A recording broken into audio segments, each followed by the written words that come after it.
for the last thing that I just did a video on to be last video that I did for today, but I wanted to do another one, and this one's another response to something that Rewild You posted about tips for maintaining your body warmth, not losing cold, um, or not losing heat out of your body in a survival setting. Um, so I had made a comment on the video to the effect of wishing that I had known some of that stuff back when I was 16. Actually, I think I specifically specified an age. And Kenton had made a remark about having some stories to tell. Well, you know what? I do have a story to tell, and I'm going to tell it. So, today, we get to hear the story of the coldest I have ever been. And one of the times that I almost died. So, around the time when I was 15, 16, somewhere in there, I was in the Boy Scouts. And we had gone on a day hike. It was like a 10-mile hike over some passable but kind of rough terrain through the woods on the Appalachian Trail. Very short, tiny little section hike, right? And I had said to one of the assistant scoutmasters who was helping with chaperoning the trip that I needed to go use the restroom. He said, "All right, go use the restroom and catch back up with us." So I stepped off the trail, I went and used the restroom, and he said that if he didn't see me within the next few hundred feet or so, he'd stop and wait for me. Well, I left the trail to go use the restroom away from the trail, and couldn't re-find the trail until they were probably already a good mile up the trail. And I went up the trail probably 200 or 300 yards, didn't see my assistant scoutmaster anywhere, was completely separated from the group, and I didn't know where I was. I knew that I was on a trail, but I didn't actually know for sure that it was the right trail. And, of course, I didn't really have much of anything with me other than a very small pocket knife. It was one of those the Swiss Army classics, a little tiny pen knife that you carry. I had one of those, and that was it. And the clothes that were on me. And, yeah, so I'm here on the trail. It's it's probably coming up on 4 or 5 o'clock. It was getting kind of late into the evening, about the time when they thought that they were supposed to be done and leaving to go back.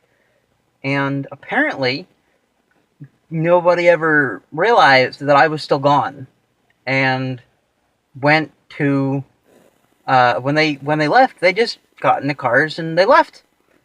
So I was stuck on this little stretch of the Appalachian Trail for a good while. I think it was the Appalachian Trail. I to this day do not actually know if I was on the right trail or not. I don't remember, to be honest. And I think part of that goes to the cold that I'm about to talk about. So, it was getting kind of in the evening, the sun was going down, it was starting to cool off outside. It was like 80 degrees, 70 degrees at the height of the day, and it cooled off down to around 50 or 60, which is still fairly comfortable weather. It's a little chilly, that's almost light jacket weather for me. And I was alone, completely alone. And you would think that a trail that's hiked as much as the Appalachian Trail, someone would have found me and helped me to the end, but no. But being of a good survival mindset, I stayed put. Sort of. I knew I needed to find some shelter, so I found a fallen over tree where all of the dirt had come out of the roots and it was still kind of partially in the ground. So it was giving a lot of cover against the wind. So I got in there and I huddled up and I waited. And waited. And waited. And waited. And as it got further and further into the night. It got darker and darker, and I started to cool because of the wind. And, you know, of course, I got into the, got into where the branches were, and I tried to take shelter in there, but that only really does so much. So I stayed there, and I was fairly visible. I was at least within earshot of the trail, and I could see the trail. Whoop, that was the catch on the seat.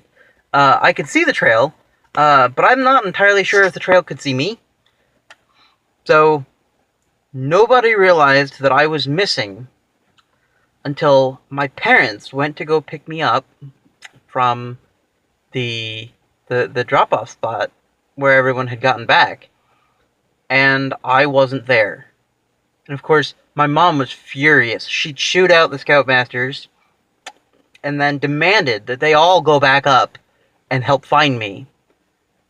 And then, by the time that they all got to me and found me, it was around, I want to say 8 o'clock or so the next morning. Was the time that the last time that I remember seeing the clock and knowing that I was safe.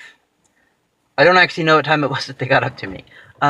But they got on the trail, and apparently they just walked down the trail until, yelling for me until they got a response. So there were like 10, 15 people outside on this trail in the middle of the night looking for me. And it wasn't until the next morning when they all got up there and they were actually able to find me, and we walked out the rest of the way. And I never went to sleep the entire night. I was frigid. I was curled up against this tree on the ground, losing all of my body heat into the ground. It had started to drizzle a little bit, and the ground was wet, so I was cold and wet. We left. I kept complaining of being cold the whole way home.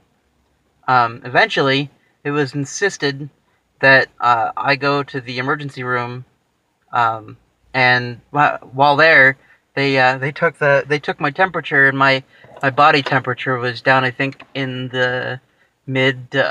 No, I think it was in the 80s. It was dropping. It was finally starting to come back up. But I was very much hypothermic, and I'm pretty sure I almost died that night. And I knew in my head that if I went to sleep, I was not going to wake back up. So I never went to sleep. I stayed awake the whole night. That is the coldest that I've ever been. And if I had known some of the techniques that Tenton talked about in his video, that situation would have gone a whole lot differently, I think. Of course, it never needed to happen in the first place. If a lot of things that should have happened didn't, and a lot of stuff that shouldn't have happened did. But you know, even in that situation, it would have been a lot different. I really wish I had known that stuff. I wish that they taught that stuff in Wilderness Survival Merit Badge class, because I had taken that class in summer camp. It was a few weeks before that this happened. No mention of it at all. Nothing about preventing hypothermia or techniques to do that. Nothing in First Aid Merit Badge about that. Nothing. So, would have been good stuff to know, because it would have saved my life. I wouldn't have almost died. So, I'll get off my soapbox. So, that is the story of the coldest I've ever been. And I really hope I never get that cold again. That sucked.